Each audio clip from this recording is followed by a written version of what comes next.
मी ज्या कोकणातून येते तिकडे भात कापणी जोरात चालू आहे। मी स्वतः 12 दिवस भात कापणी करून आज तुमच्या समोर उभी आहे आणि मला काही वाटत नाही, अतिशय सुंदर भात कापणी केली आहे, तुमच्या भाषेत टॅनिंग बिनिंग करून आले। पण आपला सगळ्यात मोठा सण दिवाळी, आणि या दिवाळीच्या सणाला महागाईने जे आपलं कंबरडं मोडलंय, त्यामुळे आपण कुटुंब प्रमुख म्हणून आपल्याला जी काय तारेवरची कसरत करावी लागते ती एक संसार चालवणाऱ्यालाच कळते। पण ज्याची पिसं काढून सोडलेल्या कोंबड्या, ज्याने आयुष्यात संसार करूक नाही ना, ते का देश चालवक जमतलो काय? म्हणजे ज्याने संसार करूक नाही तो देश चालवता। आमच्या मालवणीत एक म्हणा, बायल नाही बिराड आणि टिंब टिंबक बांधला शिराड, ती अवस्था आहे आमच्या परिधान मंत्र्याची। असा तुमका थोडासा मागे नेतय, कारण आपण सगळे शिवसैनिक आहोत। उद्धव साहेबांनी बराच काही भोगलेला असा, पण त्या भोगण्याची शृंखला उद्धव साहेबांची ज्या 2014 सुरू झाली, आपल्या जनतेची भारतीयांची सुरू झाली, थोडासा तुमका मागे नेतय। आठवा 2014 अण्णा हजारे जंतर मंतरवर लोकपाल विधेयकासाठी थैथयाट करत होते। रामदेव बाबा सुद्धा त्यांच्या बाजूला बसले होते। आज मला तर वाटतं अदानी अंबानी नंतर सगळ्यात जास्त संपत्ती रामदेव बाबांची असायला हवी। सास बहू सिलेंडर घेऊन रस्त्यावर महागाईसाठी किंचाळत होत्या आणि महंगाई की बढ़ती मार अब की बार ह्या घोषणा किंचाळून किंचाळून आपले कान किटले होते। आणि त्या अच्छे दिनाला भुलून आपण सगळ्यांनी यांना निवडून दिलं। आज 9 वर्ष झाली। 9 वर्षात काय झालं? झालं ना, बरंच काही झालं। आधार कार्ड बँकेला लिंक झालं, जनधन खाती झाली, थाळ्या वाजवून झाल्या, दिवे पेटवून झाले, घर घर तिरंगा फिरवून झाला। आमच्या कोकणात मेरी माटी मेरा देश म्हणून घागरीतनं माती फिरवून झाली। सगळं काय झाला। वास्तवात काय झालंय माहिती आहे का? वास्तवात आपल्या भारताची बेकारी जी 21% होती ती 29% गेली। भारताचं कर्ज, भारताच्या डोक्यावरचं कर्ज 2014 साली $461 बिलियन होतं, ते आता $1669 बिलियन म्हणजे 4 पट वाढलं। आणि हे कर्ज भारताचं म्हणजे तुमच्या आमच्या डोक्यावर आहे। आणि हे सगळं करणारे आज देशात बसलेत। यांची पहिला भ्रष्टाचार कोणता असेल आठवून बघा, नोटाबंदी। संध्याकाळी 8 वाजता प्रधानमंत्री आपल्या टीव्हीवर आले आणि आपल्याला काय सांगितलं? भाई और बहनों, 500 और 1000 के नोट महज एक कागज का टुकड़ा बन के रह जाएंगे। अरे 15 जनो, त्या तुकड्याचा हिशोब सुद्धा तुम्ही आम्हाला दिला नाही। ही वस्तुस्थिती आहे ना। त्या तुकड्यांचा हिशोब मिळाला नाही, किती काळा पैसा आपल्या देशात आलाय याची कुठे मोजदाद झाली। पण या नोटाबंदीचा सगळ्यात जास्त फायदा एका राजकीय पक्षाला मात्र झाला। मी हे विधान जबाबदारीने करतेय, कारण त्या राजकीय पक्षाने 20% कमिशनवर हाच पैसा रेग्युलर करून दिला।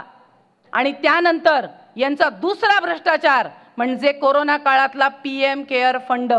या PM केअर फंडामध्ये आपण सगळ्यांनी फुलाची पाकळी दिली। प्रत्यक्षात काय झालं तर माहिती अधिकारातून म्हणजे RTI ऍक्ट मधून PM केअर बाहेर काढला गेला। आज PM केअर मध्ये किती पैसे आहेत, किती खर्च झाले आपल्याला कुणाला काहीच माहिती नाहीये। पण यानंतर मात्र भारतीय जनता पार्टीच्या फंडात प्रचंड वाढ झाली। आज त्यांच्या पक्षाचा फंड हा 1917 कोटी आहे आणि त्यांची स्थावर मालमत्ता 6000 कोटी रुपये। आज तुम्ही बघाल तर प्रत्येक शहरात त्यांची कॉर्पोरेट ऑफिस दिसतात। आमच्या कणकवलीतलाच ऑफिस जाऊन बघा, कॉर्पोरेटाक लाजवतलो असं ऑफिस काढलं ना। ही आज त्यांची मालमत्ता आहे। म्हणजे कुठल्या तरी एका पक्षाच्या विकासासाठी आज आपल्या देशाला पणाला लावलेलं आहे। दुसऱ्या बाजूनी म्हणायला गेलं तर 2014 साली गुजरातचं फसवं विकास मॉडेल आणि फसवा विकास दाखवत प्रतिभा नसलेले, स्वतःच्या प्रतिमेच्या प्रेमात असलेला एक माणूस आपल्या अख्ख्या भारतभर त्याचं तोंड दाखवलं गेलं। आणि त्याचं तोंड पेट्रोल पंपापासून ते संडास मुतारीपर्यंत सगळीकडे त्यांचं तोंड दिसत होतं। आणि त्यांनी काय केलं तर मी कसा चांगला आहे आणि गुजरात कसा मी विकसित केला, फक्त हेच दाखवलं। आणि याच माणसाने आपल्याबरोबर आज तुम्ही त्याची परिस्थिती बघाल तर 15 माणसांची टीम ही फक्त फोटो काढायला फिरत असते। गणपतीला पाठमोरा राहून कॅमेरामॅनला नमस्कार करणारा हा एकमेव भारतातला माणूस आहे। याच माणसाने 2014ला संसदेच्या पायरीवर डोकं ठेवून नमस्कार केला। आज बरोबर 9 वर्षांनी संसद अडगळीत काढली।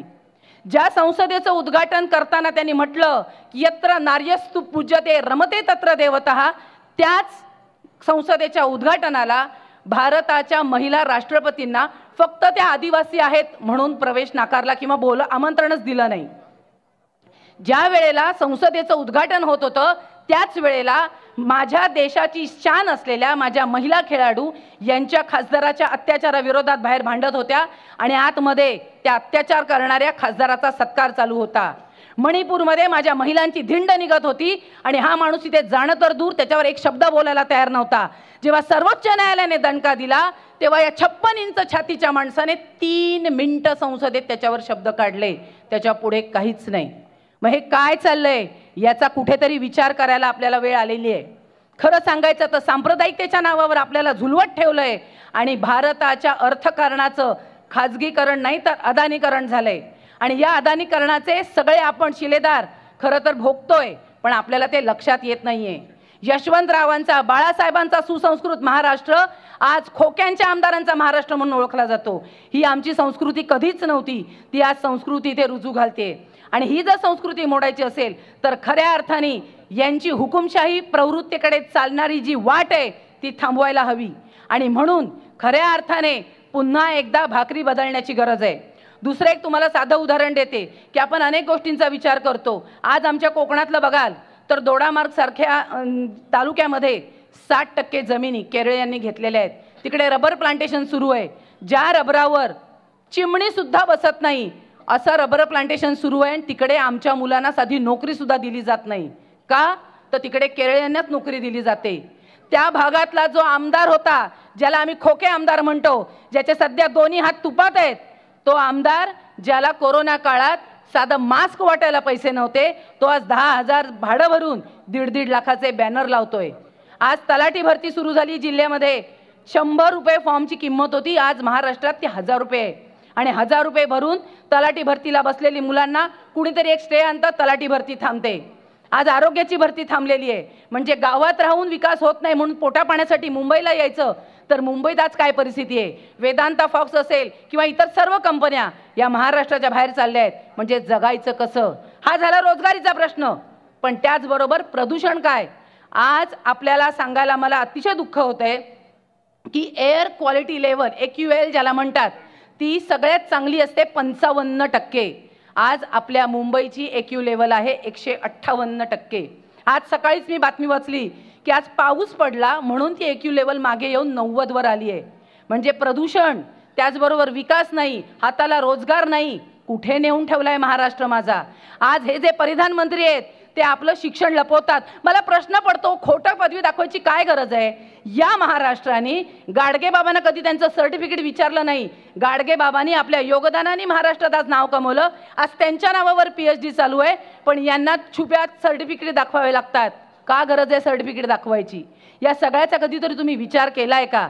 म्हणजे रंग आणि बिल्ला मिळून जे काय भारताचं वाटोळ चालू आहे ते वाटोळ जर थांबवायचं असेल आणि खऱ्या अर्थाने भारताला जर योग्य दिशेवर न्यायचं असेल तर भाकरी परतण्याची गरज आली आहे. हे खोके सरकार आमदार आपल्या दारी सरकार आपल्या दारी नावं जे काय गावात धुमाकूळ घालतोय हे थांबवायची गरज आहे. आपण म्हणतोय की कोकणातलं मी सांगताना देशाचं का सांगते कारण संसदेत ज्यांच्याकडे 5वी बहुमत आहे संसदेतल्या बहुमतावर जे काहीही करू शकतात पण त्यांना ते करायचं नाहीये आणि म्हणून ती गोगडी भिजत ठेवलेली आहेत. आणि पुढे सांगायचं गेलं तर असंच पुढे गेलात तर अनेक प्रश्न त्या लोकांनी तसेच बांडगुळीत बांधून ठेवलेत. आपला मुलगा गावात नोकरी मिळत नाही म्हणून मुंबईला येतो कुठल्या तरी फॅक्टरीत नोकरी करतो आणि मग एक फोन लावता आहे माका होय जेवणच जाणार नाही गो वासन माका जेवण जाणार नाही. आणि मग काय होतंय आई म्हणते बाबा महिनाभर गावात ये तुगा जेवण घालते मग तू बरो झालंच काय जा. इथे प्रदूषण गावात रोजगार नाही. मुंबईचा माणूस रिटायर होतो त्याची इच्छा असते कोकणात जायचं पण त्या कोकणात आज काय केलंय. जेव्हा हे चांगले चांगले प्रकल्प तुम्ही मुंबई बाहेर किंवा महाराष्ट्राबाहेर घालता कोकणात तुम्ही बारसू आणि नाणार देता. ज्या मुसलमानांचा तुम्ही राग करता त्या मुसलमान कंपनीचं असलेलं आणि 7 ते 8 देशांनी नाकारलेला नाणार आणि बारसू तुम्ही आमच्या माथ्यावर मारता आणि आमचं हिरवगार निसर्ग आमचा हिरवागार कोकण तुम्ही नेस्तनाबूत करायला निघालाय. खऱ्या अर्थाने बघायला गेलं तर कोरोना काळात आमच्या उद्धव साहेबांनी अतिशय उत्तम काम केलं. अरे हे म्हणतात आमचे उद्धव साहेब घरात बसून होते. अरे भडवीच्यानो आमचा बाप घरात बसून जे ज्याला जमलं ना ते तुम्हाला बाहेर पडून जमलं नाही. जे स्वतःला योगी म्हणवतात अर्धा तास गंगेची पूजा करतात त्यांच्या राज्यात गंगेत प्रेत वाहत होती. हे जे विकासाचं मॉडेल सांगतात गुजरात, त्या गुजरातात प्रेतांना अग्नी देण्यासाठी 3-3 दिवस वाट पाहावी लागत होती. आणि आमच्या जिल्ह्यात उद्धव साहेबांनी जिल्ह्यात ऑक्सिजन प्लांट निर्माण होत होते. हा आमचा उद्धव साहेबांचा काम आहे. आणि तो माणूस इतका योगी आहे, मी म्हणते खऱ्या अर्थाने कोण योगी असेल तर आमचे उद्धव साहेब योगी आहेत. कारण एका क्षणात मला कुठल्याही सत्तेचा आणि कुठल्याही खुर्चीचा मोह नाही हे त्यांनी दाखवून दिलं. कोर्टात कदाचित आम्ही जिंकलो असतो, पण महाराष्ट्राच्या मनावर आज आम्ही हरलो असतो, ते आज उद्धव साहेबांनी करून दाखवलंय. आणि म्हणून मला वाटतंय की मी एक ज्योत घेऊन तुमच्याकडे आलेली आहे. ही ज्योत तुमच्याकडे देते. आपण प्रत्येकाने आपल्या मनातली ही ज्योत जागी करायची आहे. प्रत्येकाने हे प्रश्न स्वतःला पहिले विचारायचे आहेत. आपल्या शेजारी जावा, पाजारी जावा, आणखीन कुठे जावा, पण प्रत्येकाला हे सांगा की आता 2024 मध्ये लोकसभेला मात्र आपल्याला ह्यांची भाकरी परतायची आहे. आणि ह्यांचं लोकसभेतलं पहिलं बहुमत जे आहे, 5वी बहुमत, ते थांबवायचंय. खऱ्या अर्थाने तिथली सत्ता गेली, महाराष्ट्रात वेळ लागत नाही. तो हे सगळे भिकारलेले बडवे खोके हे कधीच जाणार. फक्त आपली गरज आहे, उद्धव साहेबांचे हात बळकट करा. आणि ते करायचं असेल तर कोकणातनं पहिली नांदी तुमका माहिती आहे. आता ह्यांनी आपण म्हणूया गाराणा घातल्यानी 12/5चा गाराणा. 12 म्हणजे आमच्या गावात सगळे लागतात, लोहार लागतात, सुतार लागतात, सगळे 12/5 लागतात. पण आमच्या कोकणातनं 12/5चा लागलेला गाराणा या माणसाक यशस्वी करून सोडतलो. आणि खऱ्या अर्थाने यशस्वीची नांदी खासदार साहेबांच्या निमित्ताने किंवा संजय पाटलांच्या निमित्ताने आपण दाखवून देऊ. आणि खऱ्या अर्थाने हा जो कोकणाचा इतिहास आहे तो महाराष्ट्रात आणू, एवढं सांगते आणि थांबते. जय हिंद, जय महाराष्ट्र. तुम्ही पाहत आहात विस्टा न्यूज मराठी.